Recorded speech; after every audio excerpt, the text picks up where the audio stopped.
Hello everyone, this is JADE Espanyola and welcome to my YouTube channel.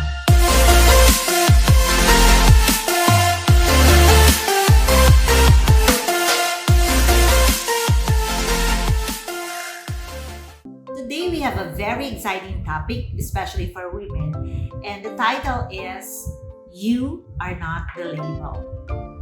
If you have noticed, we always love to surround ourselves with the different labels around us. Actually, when we were little, we are already taught about label association. Our parents and the mass media are great influencers in the programming of our mind towards label association. Take for example, the advertisement of Bonakid. What's the tagline? Bonakid, batang may laban.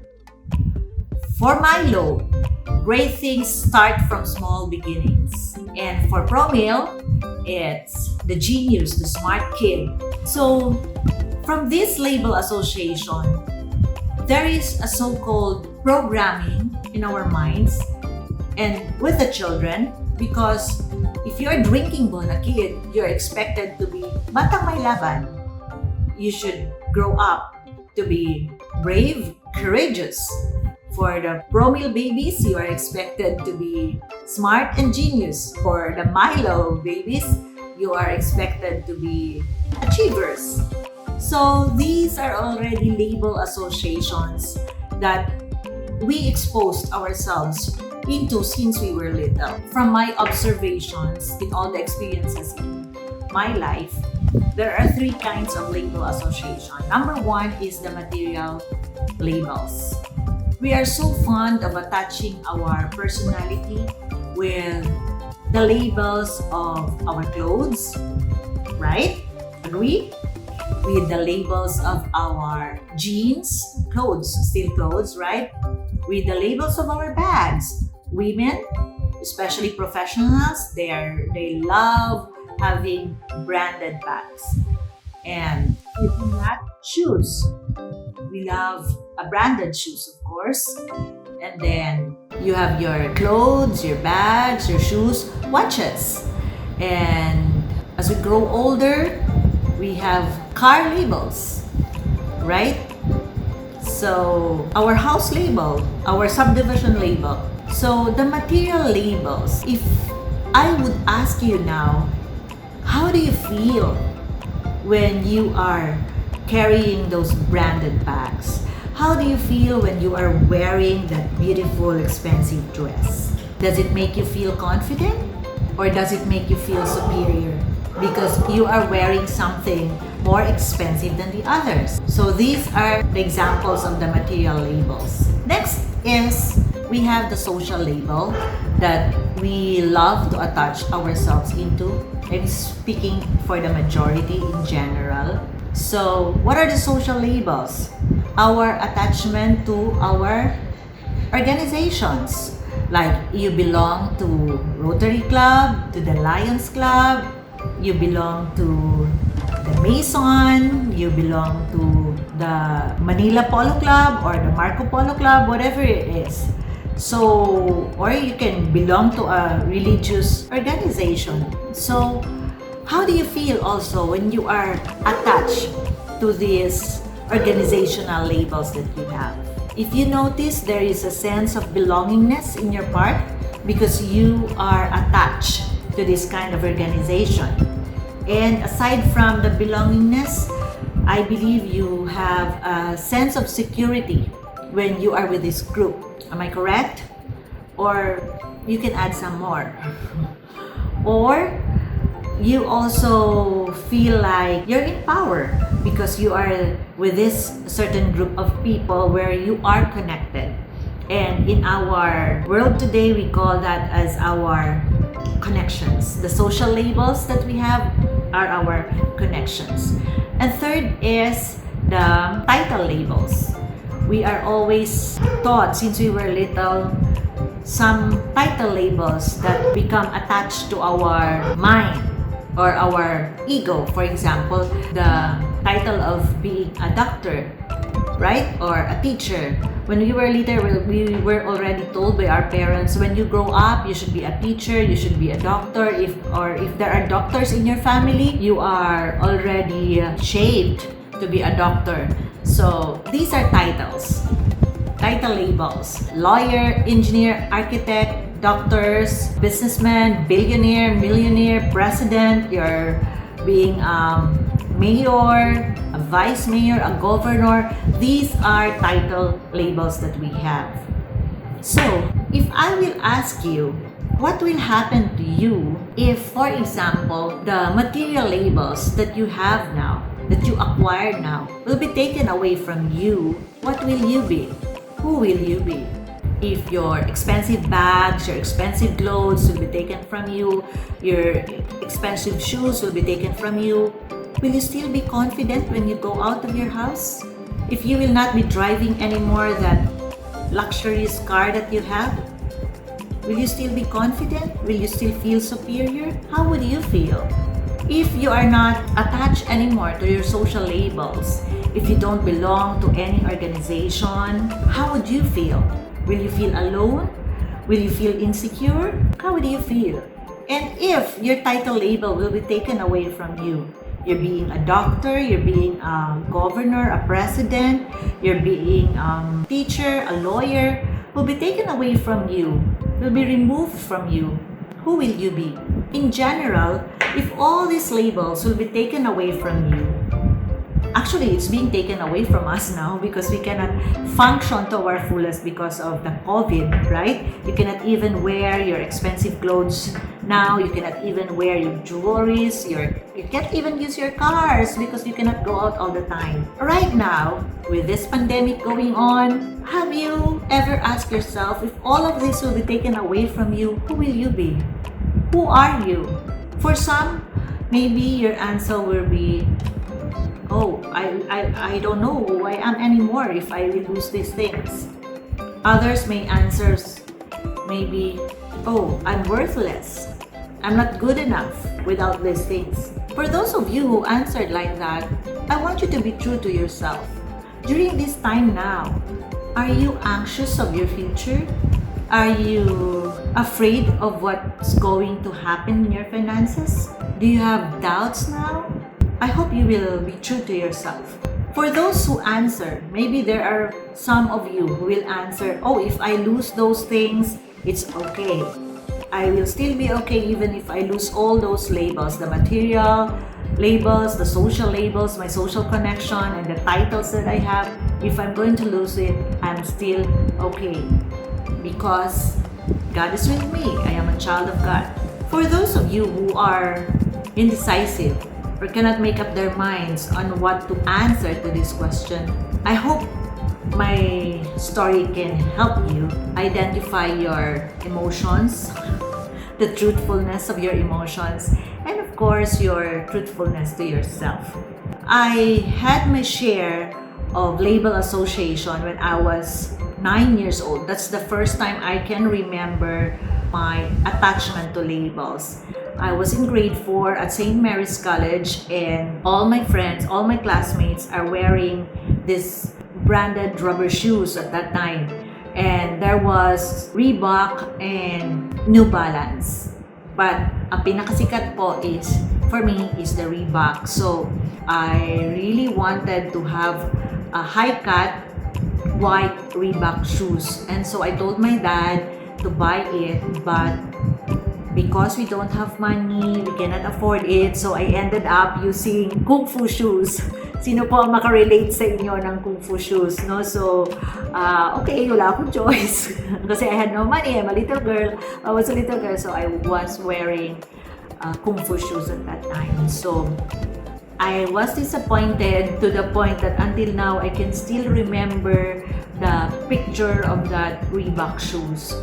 So, if you notice, if you can recall or examine your life, if you can examine your life, there's always experiences that led us to our label association. But no one, or did you ever have a time in your life that you ever ask yourself, Why do I need to buy this? Why do I need to conform with society's, pressure?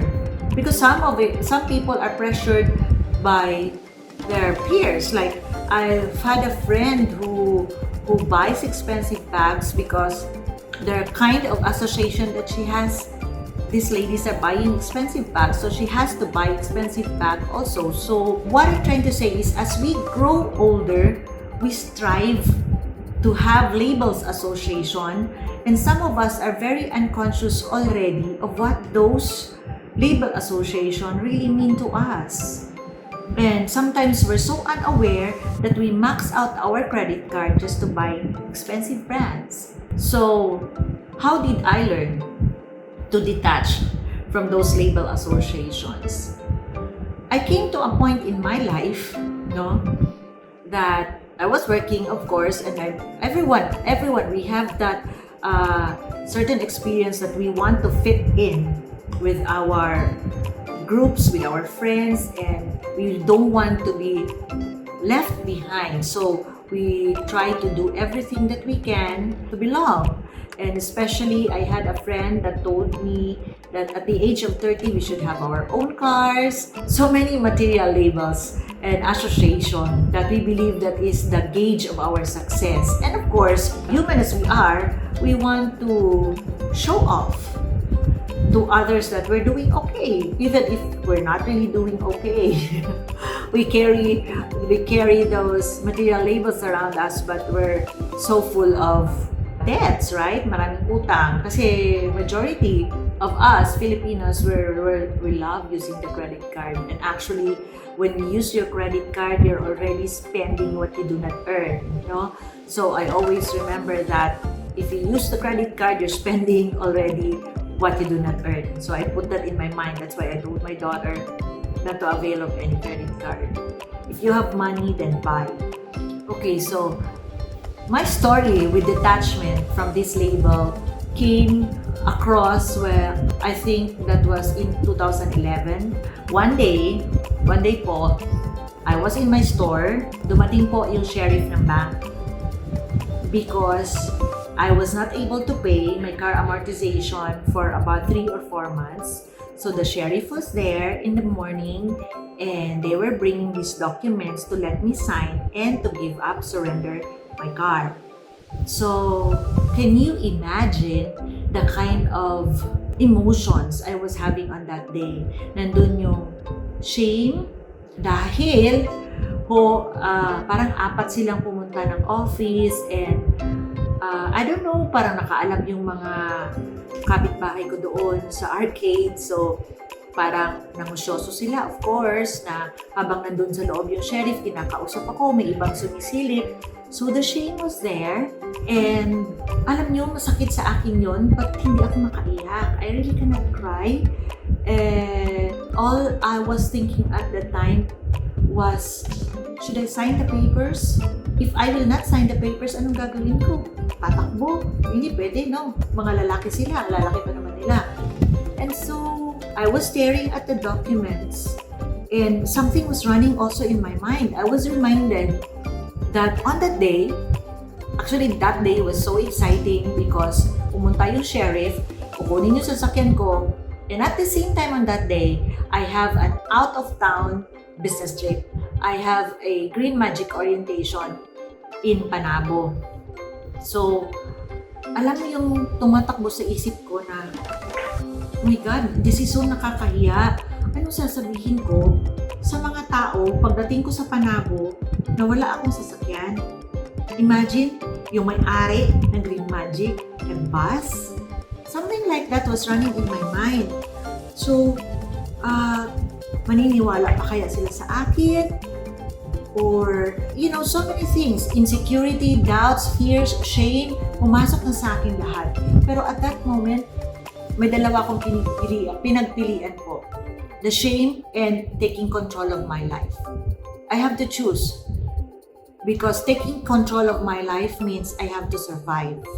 So, I took responsibility at that time. Anong ginawa ko? Sinayin ko yung papers.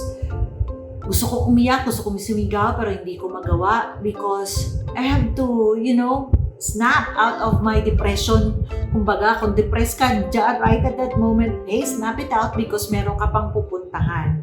And you have to survive, you have to live because you have a daughter. At alam niyo ho, I went to Panabo. Umakyaw ako ng taxi kasi marami akong dala-dala nga. Inisip ko, if magbabas ako, mahirap isakay yung mga sabon. So, kumuha ako ng taxi, dumating ako sa Panabo, doon sa Jollibee, kasi doon kami business orientation. And I faced the people na as if walang nangyari. Hindi nila alam na naremata yung sasakyan ko at that day. Wala. And that's the skill I have mastered over the years. Na kahit pa ho 30 minutes before an event or before an activity, kung umiyak man ako, na-depress man ako, o may problema man ako on that moment, paglabas ko when I talk, you cannot see a trace of my depression or my frustrations, my anger, my hurt. Hindi mo yun makikita. That's the skill that I have mastered. And congratulations myself for mastering that. So, ang nangyari ho at that time, I was so surprised kasi umuwi ho ako with all those stresses in my life that day na hindi ako makaiyak. Siguro dahil sa pagod na tulog na lang din ako. But over the years po, there's something I learned from that experience. Number one, material labels really do not matter. Kahit ho wala kang mamahaling bag, kahit ho tag 200 pesos lang yung pantalon mo, which naranasan ko yun nung wala akong pera, I have to go to Iangkurin.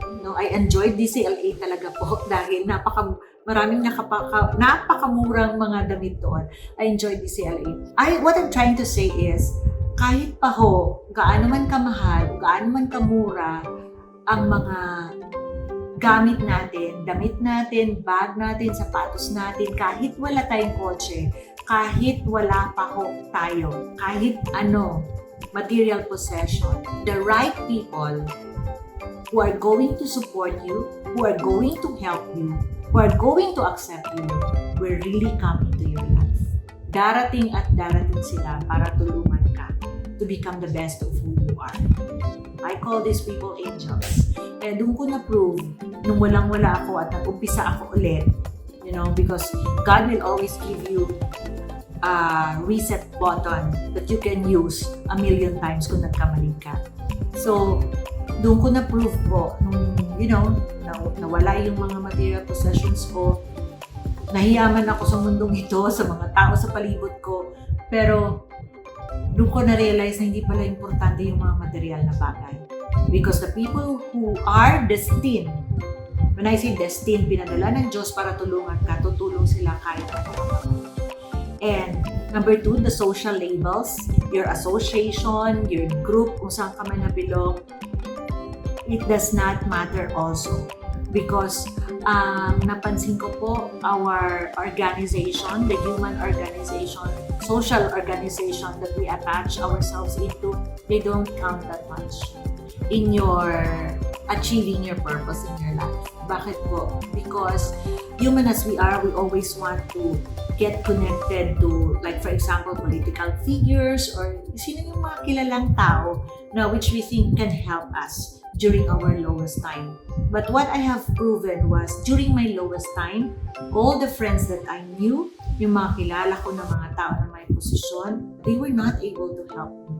What I have proven was, kahit wala kang koneksyon sa society, kahit ordinaryong tao ka, ang pinaka-importanting connection na dapat meron ka is your heavenly connection.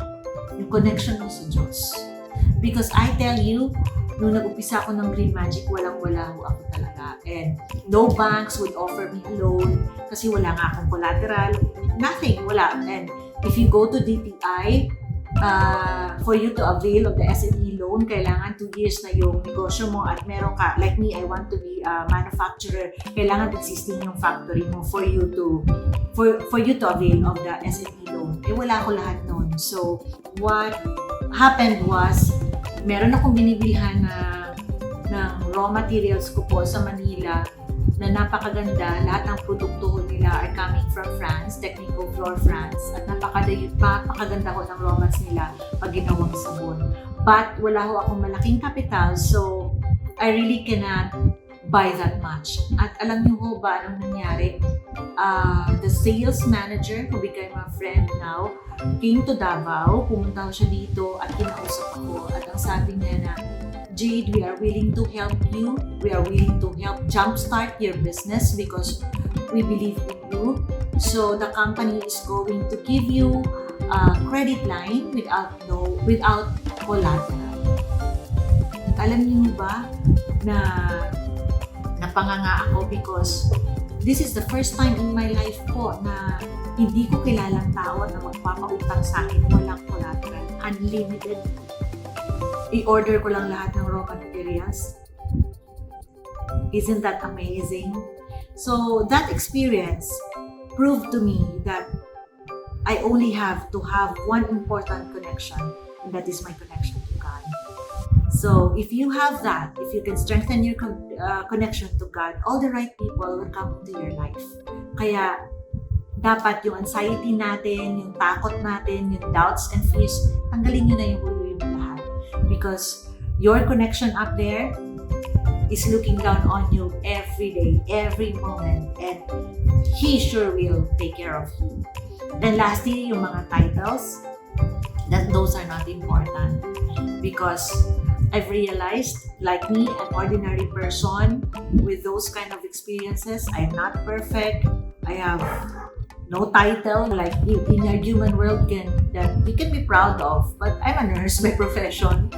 But the only title that I'm having on top of my head that I'm always very proud to be under that label, the title label, is the title that I am a child of God. Because with that title, kahit tanggalin mo man lahat sa akin, I can survive. Because as a child of God, I can do anything. Everything is possible for a child of God like me and like you. So I was able to learn those lessons from those experiences that I should not be defined by the labels around me. So for you watching right now, I want to tell you that you are special. But I'm not saying that you don't buy expensive things. If you can afford it, go ahead and buy. But if you can't afford it, please do not max out your credit card. Okay? So let's be responsible. But if you can buy it, you can afford it, go ahead, enjoy it because you deserve beautiful things around you. That is your birthright to enjoy the abundance around you. So those are the lessons that I have learned from understanding that our labels, the labels that we attach ourselves to, are not important as we grow and as we find our purpose here on earth. So I hope that sharing to you has given you a clarity on the question, the answer that you're going to give to the question, who are you, if those labels are taken away from you. I hope for those who do not know the answer kanina, it's more clear to you now that you are more important, you are more valuable, you are more worthy than the labels around you. I hope that today you start to take control of your life and you start also to design your life by understanding the answer to the question, who are you and what are you here for? So thank you very much everyone, and I'm very happy to share some thoughts with you today, especially on the title, You Are Not Your Label. And I hope and pray that you start designing your best life now. Thank you and God bless everyone.